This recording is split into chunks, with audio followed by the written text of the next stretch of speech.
Hello, I'm Ollie, and this is Crypted, where I talk about crime, pulp, horror, that kind of thing. Today, moustaches, monsters, Star Wars, and a book from my childhood. It's my weekly wrap-up.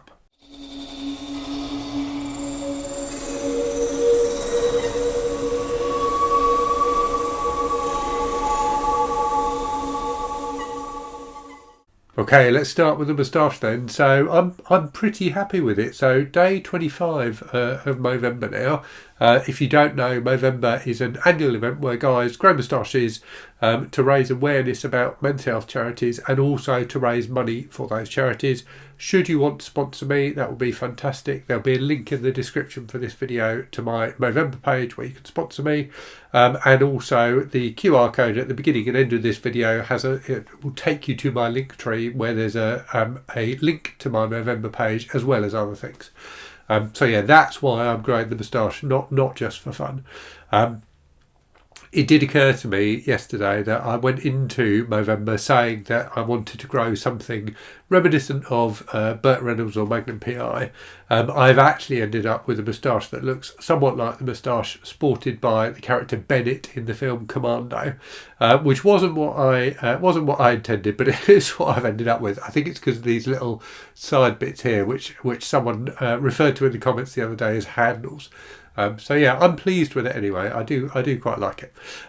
Right, so let's get on to the books then. So I'll go through the books and then, as usual, at the end I'll talk about what's been on the channel, what's coming on the channel. So obviously we are well into the Read What You Own challenge now. So as stated previously, I'm reading 100 books I already own before buying any new ones. So it's been a good month, a good week rather, from the 100 book challenge perspective. So I've got through 9 books this week.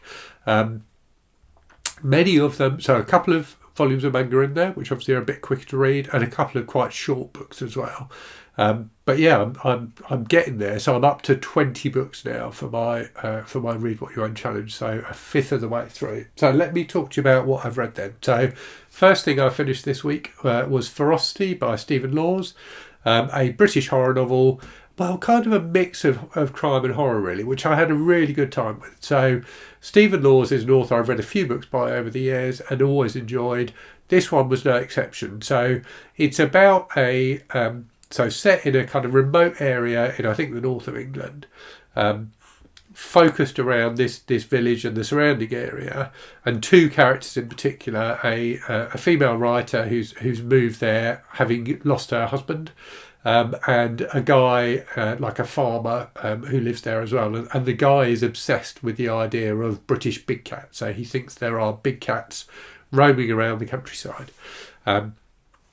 And that's why I read this book. So I read this book for the Crypted ReaderThon being run this month by Crystal from Fibre-Artsy, Sin from Sin's Book Nook, and Jason from Jason's Weird Reads. So one of the prompts for the Crypted ReaderThon is to read about a cryptid that's kind of local to you. And British big cats, are probably the closest one to me. So that's why I read this book. But it had that big cat element, but also had a really strong crime element. So a big part of the book is about these criminals who've like basically committed a crime, killed someone, and then take some people hostage. And I won't tell you more than that because it will spoil it for you. But so there's this big kind of hostage element. So you've got that part of it, which is incredibly tense. You've got big cats roaming around outside, which is really tense, and you've got like the biggest storm that's hit the area for decades as well. So it all kind of meshed together into a really fun, quite kind of pulpy, but really fun, tense book. And there was some of the scenes in this book were so suspenseful. I really, really enjoyed it. So yeah, I had a really good time with that. Then read the first of the 2 manga volumes I read this week. So Monster Volume 7 by Naoki Urasma. This was really good. I've got 2 more volumes of Monster to read and I need to get to them. I may read them this weekend actually. Really gripping stuff. It's a really good thriller. So unlike a lot of manga, there's kind of a vaguely supernatural element to this. But more than anything, it's like a kind of 70s thriller. Really, really tense, really enjoyable. And the thing that Urasma does again and again in this series, and I keep on saying this, but he does it so well that it's definitely worth talking about, is he introduces characters who are only there for like a chapter or two, but who you really feel like you get to know, and the fact that you get to know them makes the story work better. So great use of kind of incidental characters. So yeah, looking forward to finishing this series soon, and then I will do a full review, I think, of the whole series when I've done that. Okay, next up then, another Kindle book, another quick read. So this was Doc Savage Book 4, The Polar Treasure by Kenneth Robeson. So just a fun, silly, pulpy adventure. So Doc Savage, if you don't know, is the man of bronze. So this incredibly, like, physically, what's the word I'm looking for? Physically fit, I suppose. Like, incredibly strong, great reflexes, spends hours every day just exercising, but is also brilliant in every other way you could possibly imagine. So in this book, there's a bit where he does an operation on someone who's been blind since birth and gives them their sight back. It also mentions that he's written this piece of music, which is one of the most beautiful pieces of music ever written. So he can do everything, Doc Savage, and has this gang that kind of, you know, follow him around and help him on adventures. In this one, as the title suggests, they end up going to polar regions to find some treasure. Very silly, but I really, really enjoyed it. And in particular, one of the things I love about these books is, so they're set, the kind of US set parts of them tend to be set in New York, and you have all these Irish cops who speak in like the broadest Irish brogue you could possibly imagine, which I found very entertaining. Anyway, next up then, the second volume of manga I read this week. So this is one that was sent to me by the publisher a while ago. They've also sent me a couple of light novels featuring the same character. So this is, and I need to read the title off so I don't get it wrong, Associate Professor Akira Takatsuki's Conjecture, Volume 1 by Toji Io. And I think, actually, looking at it, I wonder if the light novels came first and the manga is an adaptation of the light novels rather than the other way around. Anyway, this is really fun. So this guy is a university professor who his speciality is like folklore and things like that, local legends. And he teams up with this student whose ability is that he can always detect when people are lying. And they are like researching local folklore, basically. So it has them, you know, interviewing people about weird goings on and things like that. So it's got a bit of a kind of occult detective X-Files style vibe to it. I really enjoyed it. I'm tempted to read more, and certainly looking forward to reading the two light novels that I've got. After that, I read a very short book, non-fiction. You know, it's non-fiction November, so I thought I'd read a bit of non-fiction. So I read How to Stay Sane in an Age of Division by Elif Shafak. So Elif Shafak, not an author I've read before, but I think quite a prolific novelist. I think she's Turkish, albeit lives in the UK now. This was okay. So you can kind of tell what it's going to be like from the title. So it talks about, you know, the importance of maintaining good mental health and things like that, whilst we live in an age where social media in particular often makes society feel more divided, and, you know, amplifies disagreements and things like that. So it's about that. It's about how social media works, about, you know, the tricks it uses to drive engagement, and how those can, you know, cause division. And it talks about, you know, kind of ways of dealing with that, ways of coping with that. And it's fine. I didn't disagree with anything the author said in it, but I didn't necessarily feel like she was saying anything particularly new or original or groundbreaking. So it was fine, and it was a very quick read. After that, another book I read on my Kindle. So I read Rouge by Mona Awad, and I didn't love this either. So this is a very, very weird book. So it's about a young woman whose mum's died, and it's about her kind of trying to get her mum's affairs in order as much as anything else, but also reflecting back on her childhood.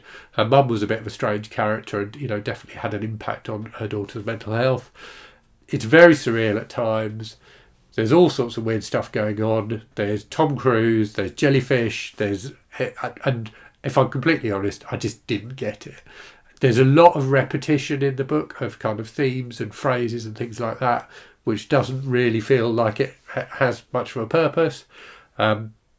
there were some sections that I thought were well done, particularly this one long section in the middle about Tom Cruise and how she kind of fantasises about Tom Cruise and thinks this guy she's seeing is Tom Cruise and stuff like that. So that was I thought quite well done. But overall, it just felt too disjointed, and I didn't love it. I know a lot of people really, really like this book and really like Mona Awad generally. It's the first book I've read by her. But yeah, I didn't love this book. I thought it was okay, but I didn't love it. Right, I've just realised I've missed out a physical book. So, Splinter of the Mind's Eye by Alan Dean Foster. So this was an interesting book and a really enjoyable book. So, firstly, my personal history with this book is... So this book came out, let me talk about when it came out. So it came out in 1978. So it came out around the same time as, or just after Star Wars the movie. And my personal history with the book is I had and read the novelisation of Star Wars like a number of times as a kid. And the reason for that was I couldn't go and see it at the cinema. So my dad thought... My dad did go and see it at the cinema, but he thought it was a bit too intense for me. And, you know, bear in mind, I was like 5. He may well have been right. But then, you know, this is the age before video, you know, before home video, so there was no way for me to see the movie. So I read the book. I read the book a number of times and really was just obsessed with it. I loved the whole kind of Star Wars thing as a kid, the whole Star Wars universe, the concepts and the adventure and all that kind of thing. Splinter of the Mind's Eye then was published to cash in on the success of the Star Wars novel. So the novelisation of Star Wars was really successful. Came out obviously at the same time as the movie. Splinter of the Mind's Eye apparently is based on concepts that Lucas had come up with for, you know, different direction he could take the Star Wars series in if he couldn't get the funding to make Empire Strikes Back. Now, clearly, Star Wars was a huge success. People threw money at him, and you know the rest is history. So this is a different way the Star Wars series could have gone, and this kind of reads like Episode 4.5 in that it takes place immediately after the events of Star Wars, but you know before Empire Strikes Back, and it was fun. So it's Luke and Leia going on like a mission. They end up crash landing on this planet. Where they have to effectively go on a quest to get something that will help them get off the planet. Darth Vader, as suggested by the cover, does make an appearance at the end. So there was a really exciting sequence with Darth Vader at the end. But more than anything, this was just a fun, kind of slightly derivative, slightly pulpy sci-fi adventure. Very much in the vein of some of the, you know, kind of the old movie serials that inspired Lucas in the first place. So it has a very episodic feel to it, but it was just fun. It was just colourful, fun sci-fi adventure. So I really, really enjoyed it a lot. I read this for so Andrew from It Came From The Page is doing for his patrons this novelisation Movember thing at the moment where you read various books that are in some way connected to movie novelisations. So that was fun.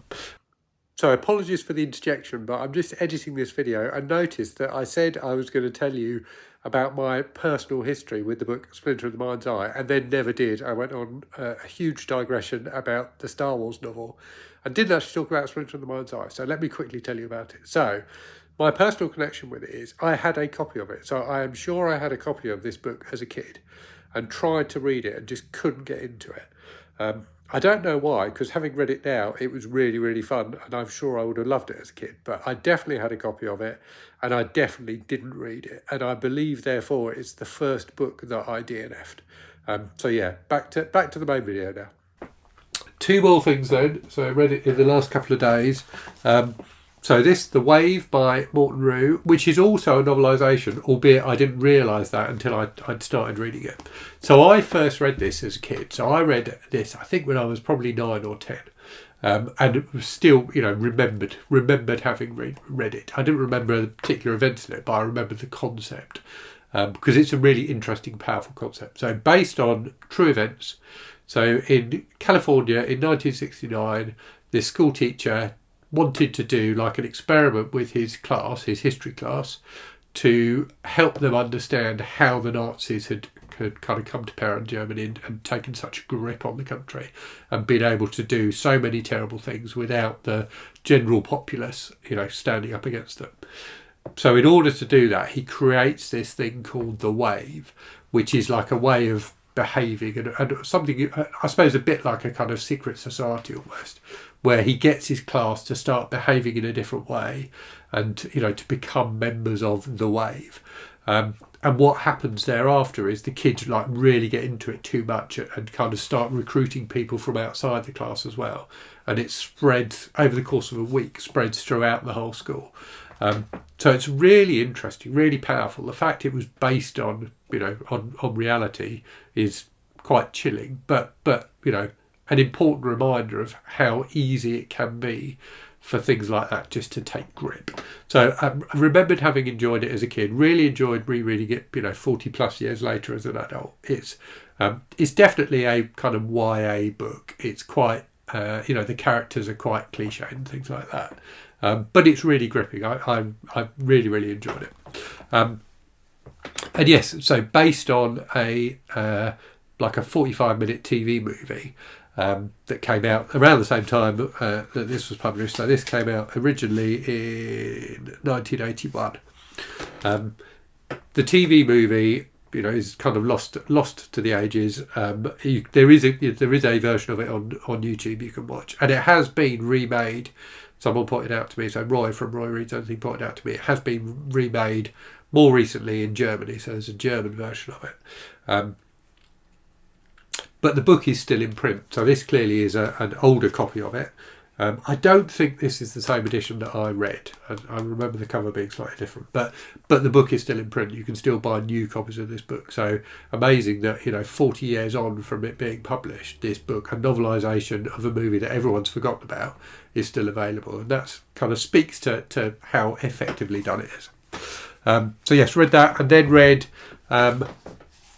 another book from the Edge series, so book 20 in the Edge series, Sullivans Law by George G. Gilman. So these are kind of brutal, silly, throwaway westerns from the 70s. They're always fun. I had a good time with this one. It's not an outstanding entry in the series by any means, but it was enjoyable. So that's everything I've read this week. In terms of currently reading, so I'm currently reading two things. So Nocturnes by John Connolly, which is a short story collection, which is my patron group read for this month. It's really good. So I've read some John Connolly before, so he's best known for creating a detective character called Charlie Parker, and I've read a few of those books, at least one or two, I think, over the years. I've definitely read the first one. I think I've read more than that. But reading Nocturnes is really making me want to go back and read the whole series, because it's a really good collection of horror short stories. So I think I've read 5 so far. Each one of them has been really effective in a different way. The first one is kind of a novella, which worked very well, about this weird, creepy stuff that's taking people over and killing them. A couple of very, very creepy short stories, one of which was kind of both of which had kind of a bit of a folklore boogeyman type vibe to them. So I really enjoyed those. An excellent one about a young schoolboy going to this weird public school. So yeah, just really, really effective, horrific short stories. Really enjoying that collection. And then also reading, so just started last night, The Curse of Loch Ness by Peter Tremayne. So again, reading this for the Crypted ReaderThon. So this is a what's this one? A water-based cryptid, clearly, because it's Loch Ness. So it's pretty good so far. So I'm about 25% of the way through. Peter Tremayne was I think he's still alive and writing, actually, but mostly writes kind of historical fiction now. But in the late 70s and 80s, wrote a load of horror stuff, and I've read a couple of his other horror books. So this is, as the title would suggest, it's kind of about Loch Ness, but at the moment it's more about this young woman who's like an elderly distant cousin of hers has died. He was kind of a laird up in Scotland and has left this mansion, which she's now inherited, and she's gone up there to figure out what's going on.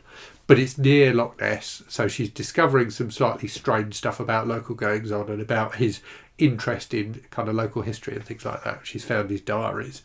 but the Loch Ness Monster appears as a character in this book. Kind of at the moment, you get these interludes every so often where the Loch Ness Monster's kind of swimming around the loch, kind of just ruminating on life and how annoying people are. Basically, that's kind of it. So it's and clearly at some point the two are going to clash in some way. So I'm really quite enjoying it so far. So hoping to get that finished today, and then move on to something else. I've kind of pretty much finished what I had on my TBR for this month. So we'll probably, as I say, I might read the next 2 volumes of Monster and finish that series, and maybe get some other short books in as well. So yes, that's the bookish stuff out of the way then. So in terms of the channel then, let me move my whiteboard so I can read it. So in the last week then, you've had a few different videos from me. So I did a video about like the impact BookTube, making BookTube videos has had on my reading as a reader. I did a wrap-up video for all the books I read in the month before I started the channel, so August 2021. I did an update on my Read What You Own challenge, and give some kind of tips and tricks in that for ways to succeed at the challenge if you're doing it. And I did a review of this book, Alien: The Cold Forge, which I thought was truly excellent. And apologies. So I did, in that review, I misgendered the author. So the author is non-binary. I misgendered them in my review, not realising, because the author bio in the book refers to them as he, but they have subsequently come out as non-binary. So apologies for that. That's something I always try and get right. And in this case, I slipped up. So yeah, that's what's been on the channel. In the week ahead, I think I'm finally going to do my review of Johnny Got His Gun by Dalton Trumbo, which I've been meaning to do for ages. I'm going to do a December TBR video, albeit with a bit of a difference because I don't really know what I'm going to be reading in December. I think I've got actually no, because I'm doing Remember December, so I've probably got 5 or 6 things that are locked in, but nothing else. So it will be, I need to come up with a TBR game that I can play during December to choose books. So I'll be doing that. I'm going to do an update on my Disturbing Books project, which I've been doing for a while. So just letting people know how that's going and what the rest of that project looks like. I'm nearing the end of it now, I think. And then I'm going to do a tag that's been going around, the A to Z Hot or Not tag, created by Greg from Another Bibliophile Reads, which is a really fun, just kind of quick fire tag where there's 26 questions and you just say if you think that bookish thing is hot or not. So yeah, looking forward to that. And also going to do, as I do every week, a Myrtle video. And this week there will be some exciting Myrtle news in that video. So if you're a Myrtle fan, watch that video for some exciting news about Myrtle. So yeah, that's what the channel looks like in the week ahead. As always, thank you very much for watching today. Thank you for your ongoing support of the channel.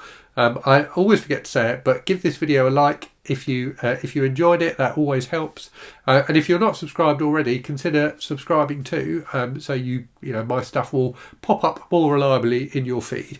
But yeah, as always, thanks very much for watching. Hope you're safe and well out there. Hope you're reading good stuff, and I'll speak to you again very soon. Cheerio.